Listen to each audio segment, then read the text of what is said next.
Welcome back to another week in the world of angel insights brought to you by SyndicateRoom. This is the show that interviews the world's most prominent angel investors to discover their tips, tactics and strategies when it comes to angel investing in tech startups. And the show really lives up to its name today with an incredible guest joining me in the form of David Rose, founder and CEO at Gust, the platform that has allowed $1.8 billion to flow through Gust to startups. And David himself is a serial entrepreneur, having raised tens of millions of VC funding and being named a world-conquering entrepreneur by none other than BusinessWeek. David is also a prolific angel investor, having invested himself in over 70 early-stage companies and having founded and chairing the New York Angels. It has to also be said that David is a master of the VC pitch, and you can check out his incredible TED Talk, which now has almost 1 million views, by heading over to TED and searching for David Rose. Also, if you would like the show notes from the episode today,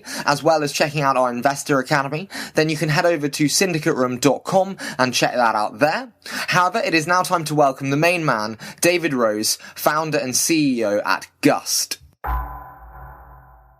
Well, David, it's so awesome to have you on the show. I was lucky enough to see your speech at the Syndicate Room event recently, so thank you so much for joining me today. It's my pleasure. Now talk to me. You've been in the industry for a couple of years now. So how did you make your move into the world of investing?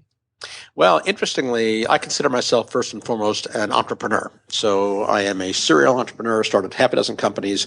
I'm actually a third-generation entrepreneur. My grandfather and great-uncle founded a number of companies early in the 20th century, eventually founding one in real estate that went on to be quite a large operation. My father was an entrepreneurial type, also in real estate. Back during the dot-com boom in the 1990s, I was a runner-up for the finalist for the Entrepreneur of the Year award in the United States.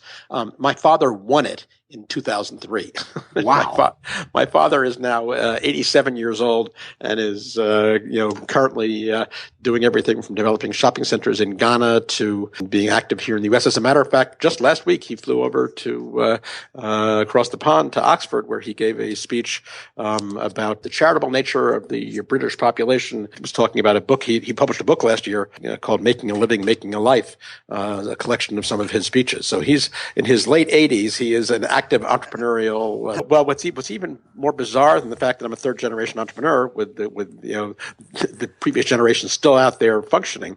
I'm actually, I think, the world's only third generation business angel investor, because my late great uncle, after whom I was named, the original David Rose, who was born in the 19th century, was in his later life the business angel behind things like the portable kidney dialysis unit, vascular stapling, hyperbaric operating chambers in hospitals, desalination projects in the Middle East, concrete boats, through-the-wall air conditioning. I actually dedicated my first book to him and my second book to my parents. But so I grew up with hearing stories from my Uncle Dave, the original David Rose, about all of these early stage investments he was doing. Back then, the term business angel hadn't even been coined yet. So he considered himself an innovation catalyst. And so he would travel the world and see interesting new technologies in labs and hospitals, and then bring it back to the U.S. and provide seed funding to a primary investigator and help fund the whole thing. So he was actually on the founding board of trustees of Technion Institute of Technology in Israel. Just an extraordinary guy. So I have to ask then, with that wealth of kind of stories and narrative behind you, what was your favorite story? Is there one that shines out? Oh, I mean, he had an idea for concrete boats, which was really interesting because you could build them relatively cheaply. Never quite took off, but during the mid 20th century, that was a potential way of working. And in real estate, for example, he started off in construction and was building apartment buildings. And back then, air conditioning was only introduced in the sort of early mid 20th century in the United States. Take these big units and stick it in the window, and it would you'd open your window part way and then fill out the rest of the space the AC didn't cover. And since he was building new buildings, he said, "Well, that doesn't make any sense. Why block your window? How about if we actually build a hole into the wall underneath the windows, like a sleeve, and then you could put the air conditioner in the sleeve." which nobody had ever done. So he went to the largest air conditioning manufacturer, I think it was Carrier at that point, and said, hey, can you design me an air conditioner that would fit into a sleeve that I can build into these buildings? And they said, well, who would want to do that? And, these are retrofit things. And he said, well, I'm building a new building. So tell you what, I will cover the cost of you designing this through-the-wall air conditioner. And then, so that was the very first through-the-wall air conditioners were done by David Rose. And so what were your biggest learnings then from seeing your father's success and work ethic and your uncle's? What did you really take away from witnessing that firsthand?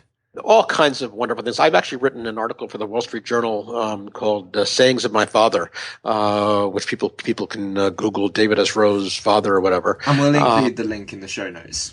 Oh, great. And so it's sort of, full of all these things that I've heard from him growing up.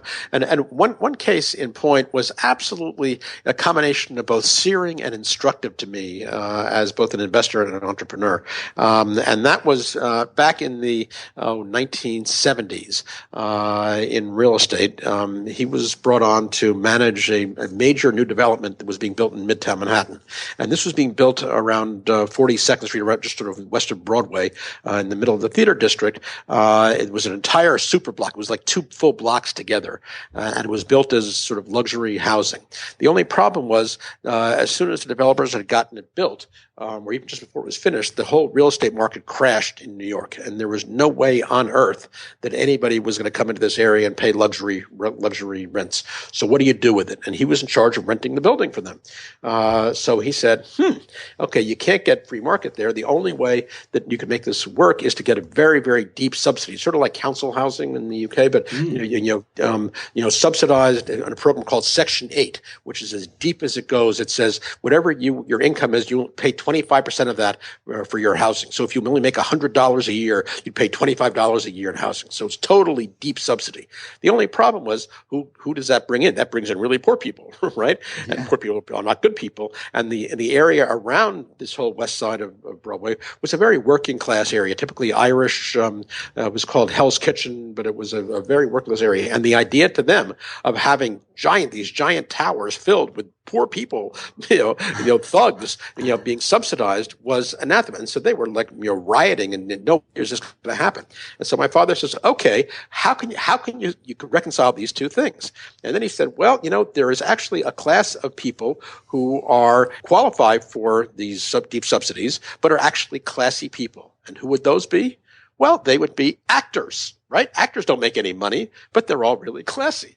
And he actually quoted Mike Todd, Elizabeth Taylor's first husband, as saying that his family growing up was often broke but never poor.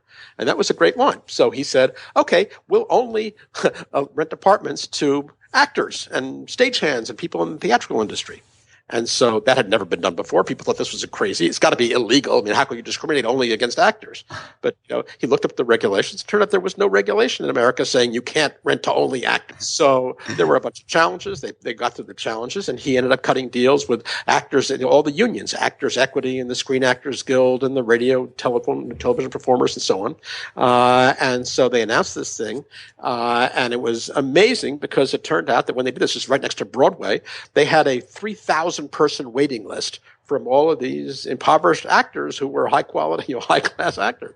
And so it was, I just watching that firsthand was amazing. But even more amazing was that the dedication and the grand opening of this thing, where they had the mayor of New York and the developer and the heads of all these famous actors. I mean, Woody Allen and Helen Hayes all got apartments there, and it was a big thing.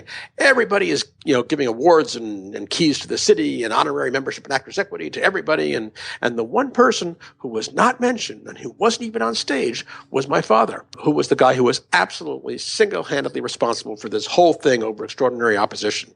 And I was at that point probably 16 or 17, and studying urban planning and stuff in school. And I came home and I was almost in tears. I mean, I said to him, this was entirely your thing. It was visionary. It was brilliant. It was insanely successful. And not one person is giving you, any credit for any of this. Everybody else is taking credit. And he looked at me very calmly with a slight smile on his face and said, one of the things you will learn, David, is that in life you can get virtually anything done if you're willing to give away the credit. And that stuck with me for a very long time to this day. And then having seen that, I'd love to hear then your perspective on the industry and its development as a whole, and how you've seen both the entrepreneurship and the investing scene evolve over time. Well, it's absolutely fascinating because it is evolving at warp speed. If you think about, what entrepreneurship is like, or who are entrepreneurs. I mean, I am one. I come from a long line of them. I teach an entrepreneurship program as we run a platform that supports entrepreneurs, and it's very, very clear to me that entrepreneurship is a spectrum. There are some people who would never in a million years ever start, take the lead, start something themselves. They want to work for somebody else. They want to have a path to follow and get done. Right? That's one end. The other end of the spectrum is Richard Branson, right? So between those two, there's this sort of 0 to 100 spectrum. But one of the things that I found is that from 99 to 100, at the very top of the very end, entrepreneurial end of the spectrum, there's what I call an air gap between 99 and 100. And so 1 out of 100 people is a Richard Branson type, or a me type, or my father. I mean, you're an entrepreneur, and entrepreneurs are basically crazy people who just think differently. This is beyond the spectrum. You can have people who are more or less risk tolerant, more or less self-starters, more or less leaders and stuff. But that last 1% of the population is just a bizarre, psychologically different kind of person. And I happen to think that entrepreneurs are the ones who have changed history. But if you think that only 1 out of 100 is an entrepreneur, then A, you got to find those people, and B, you got to nurture them, and C, the number of entrepreneurs, or that percentage, I don't think has changed throughout history.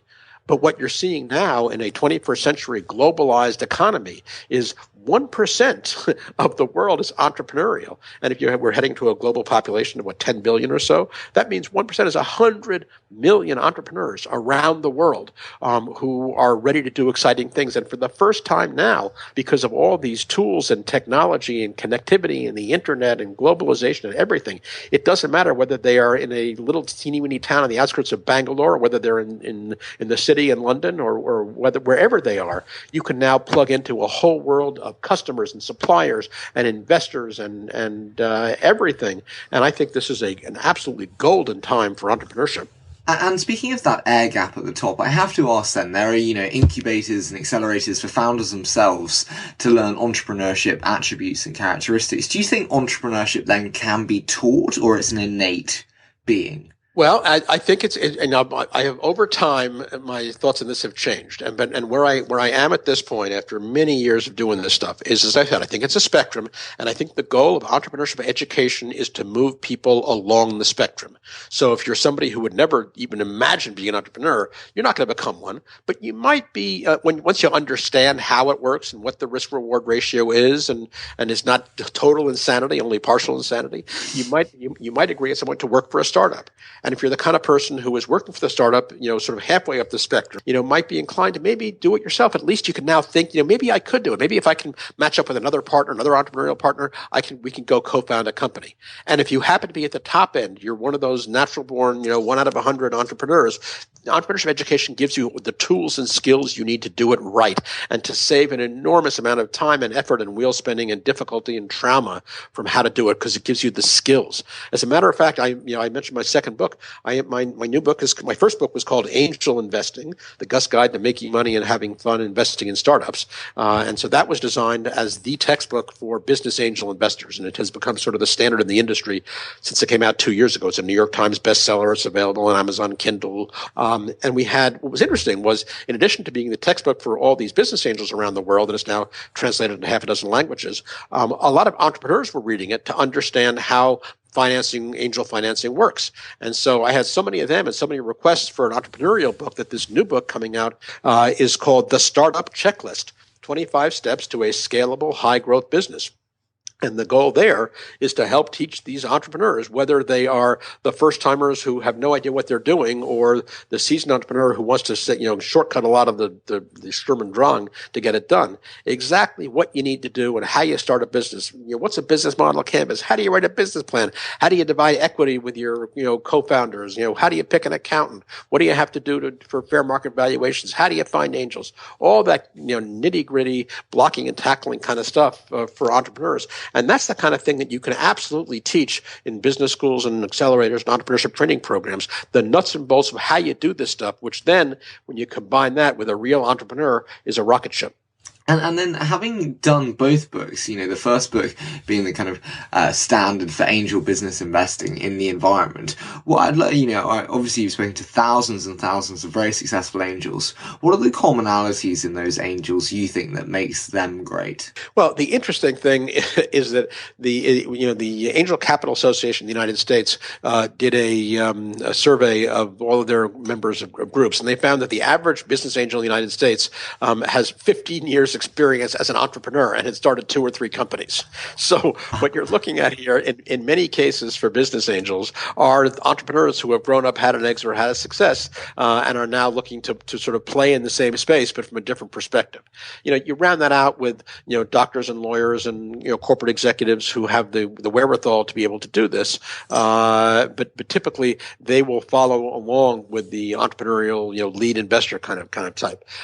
So what we're seeing here are these entrepreneurs who now want to give, a large part of being a business angel is to give back. If you're a very rich person, there are other ways to make more money than being an angel investor, or at least less crazy ways of doing it.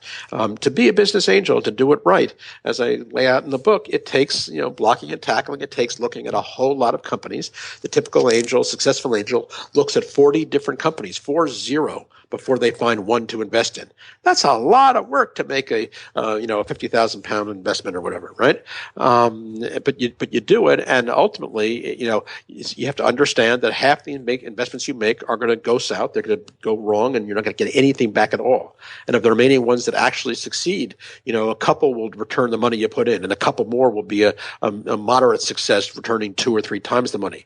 But at that point, if you've been holding this for 5, 10 years, you're out there, 9 or 10 companies have exited, and you're just back to where you started from. That means all your return is in that last one company, which is why those companies need to return literally 30 times your original investment. And that's one of the things that, angels, to be successful, have to get into the habit of really understanding how the math works here. And it's very challenging math, but exciting for those of us who do it. What do you think then are the benefits of having that entrepreneurial background behind you as a business angel? Is it empathy? Is it patience, understanding? What is it, do you think, that makes them the best? Well, entrepreneurs are not particularly known for empathy or patience or even understanding. I think you could be empathetic of the founding journey. Well, yes, but what it does give you is the same frame of reference, right? So if you are a traditional public markets, investor who invests in listed companies, and you're used to being able to be liquid and to buy and sell your positions overnight, and you're interested in a quick return, that's completely different from the startup world. Startup founders know it's a long, hard slog. Your money is completely illiquid until there's an exit. It's very, very risky, and so when business angels who are former entrepreneurs invest in companies, they go in knowing that it's, they go in as optimistic as the entrepreneur, hoping for a unicorn, $1 billion company. But they also know it's likely to take a long time, that it's very, very risky. Their money is illiquid. Whereas people who come in from, say a typical, executive or doctor or lawyer or whatever, who has the economic wherewithal, but doesn't have the mindset, it can be very frustrating to find that, no, your money is, once it goes in, it's stuck. It's not coming out for 10 years. And, hey, this is very risky, and the whole thing might fail. So I think an understanding of the way the game works and what the general metrics are is the best thing that a smart business angels can bring to the table. And I want to then, before we dive into a quick fire round, discuss then the wider market and your views on the startup investing industry going forward. We saw a good year for startup investing in 2015. Where do you stand on 2016 and 17? Will we see improvements? Well, again, I happen to look at a longer term horizon than that. There's a wonderful book called The Singularity is Near by a guy named Ray Kurzweil, which sort of defined this whole concept of the technological singularity and exponential change in technology, how things are moving and changing faster and faster and faster, to the point where they're accelerating so fast, almost like to warp speed. And what that means is everything is changing. In particular, the access to capital and the support for entrepreneurship. So I think you're just going to see, regardless of any uptick, downtick economy, Europe, the U.S., Asia, anywhere. All this is doing is making it more and more easy to start a company, more and more easy to finance a company, more and more easy to use tools like Gust and read the books that we've written to go make these kinds of investments. It requires less money to start a company, which means more people are available to start companies. If you recall, my first company took $20 million in venture capital to get to our internet product ship. Today, you can come up with an idea for an app, sketch it out in the back of a napkin, have it coded online from somebody in Sri Lanka for a couple of $1,000, and you're in great shape. Right? And you off to the running. So I think we're going to see a continuing explosion of entrepreneurship financed by a continuing explosion in business angel investing. And given that, I don't know if it'll take, be 1 year, 2 years, 5 years, or 10 years. I just know that that's where things are going in the near to midterm future. And I'd love to dive into a lightning round with you now. So I say a short statement and you give me your immediate thoughts. I'll give it a shot. Go ahead. So the best advice ever given to you? I think if you, as I mentioned from my father, you can get anything done if you're willing to give away the credit. And then your favorite investing resource? This could be a book, blog, podcast. Well, I would be shouted out off the podcast by my entire team if I didn't say Gust.com, Gust.com. Gust is the global platform for the early stage investment. We have more business angel investors around the world than any other platform. We've done tracked over $1 billion in financing of startup companies from business angels. We have the tools you need to do that, and it was designed, frankly, from my experience as a business angel who's invested in over 100 companies. This is the tool that I use to manage, to both find companies, work on the collaboration with the companies, manage the investments, manage my portfolio. So Gust.com. And then what's the hardest part of being an angel for you, do you think? Again, since angels are these grown-up entrepreneurs, and entrepreneurs by definition, entrepreneurs are crazy people, right? And the average business angel, having started 3 companies of his or her own, is crazy cubed, which means we're all like psychotic. I mean, so you're all nuts. Business angels are not rational people, and so the hardest part is probably tamping down the optimism, because once you're on the investing side as opposed to the operating side, entrepreneurs have to be optimistic, right? But business angels need to be slightly more realistic. And then, what's the biggest mistake you see angels make? You see a lot of angels. What's the mistake? Well, so the biggest thing is, for first-time angels who aren't coming from an entrepreneur perspective, or who are but don't know how this works, is you get the feeling you can write one check, one and done. I'll write one check, and then in a year or two I'll have a home run and get 50 times my money. That doesn't happen. The bottom line is I've never seen a single company ever out of over 100 plus investments hit its numbers, hit its projections. So companies always need more money, and whether it's a down round or an up round, whether it's going poorly or wonderfully, a company's going to need more money, and you better be there to write a second check. So it's not one and done. And number 2, you're not going to be in and out in a year or 2 or 3, no matter what the projections are. The average holding time for an angel investment in the United States is over 9 years. So that money is illiquid. So the idea that you need to keep feeding the kitty and you're going to be stuck in there for 9 years, getting that through people's heads is really tough. And then I want to finish on the optimistic note and finish with the career highlight for you. What's it been? Oh, I mean, I'm a long-term player, both as an entrepreneur and as an investor. And so Gust now, when we started Gust, it was with a 15-year business model to revolutionize the whole finance industry. And we're now actually in year 12 of a 15-year business plan, and we're on target. And I can't tell you how amazing that is. I mean, we now are back-ending something like 400,000 companies around the world who use us to collaborate with investors, 50,000 or so accredited investors who are looking to invest in early stage startup companies. We power the official online hubs for London, for New York, for Boston.